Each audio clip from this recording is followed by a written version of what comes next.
ভিডিওতে দেওয়া ফোন নাম্বারটা আমার।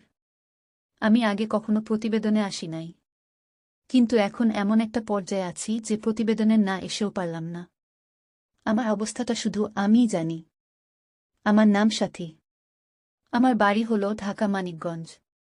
আমার বাবা নাই, একজন অসুস্থ মা আছে। আমার আরেক জায়গায় বিয়ে হয়েছিল, স্বামী ভালো না, নেশা কইরা মারত, এখন ডিভোর্স দিয়ে দিছে। তাই আমাদের খুব অভাবের পরিবার। এখন চেহারা থাকলেই মেয়েদের বিয়ে হয় না, আর আমার তো তেমন সুন্দর চেহারাও নাই।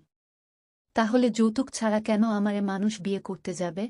আর আমাদের যৌতুকের টাকাও নেই যে যৌতুক দিয়ে ভালো কোনো পরিবারে আমাকে বিয়ে দিবে। টাকা পয়সা লাগবে না, যদি এমন একজন মানুষ পাই যে আমাকে মন থেকে ভালোবাসবে, কখনো আমাকে ছেড়ে যাবে না, তাহলে তাকে আমি বিয়ে করতে রাজি। বিবাহিত পুরুষ হলেও সমস্যা নাই, যেহেতু আমার আগে এক জায়গায় বিয়ে হয়েছিল। আমি তার আগের বউয়ের সাথে মিলেমিশে আপন বোনের মতো থাকব, তার ফ্যামিলিকে আমার ফ্যামিলি বানিয়ে নিব। যদি কোনো হৃদয়বান ব্যক্তি আমার দায়িত্ব নিতে চান, আমাকে মন থেকে ভালোবেসে বিয়ে করতে চান, তাহলে আমার সাথে কল করে কথা বলুন।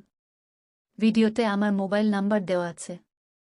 আমার মোবাইল নাম্বার হল 0185278462।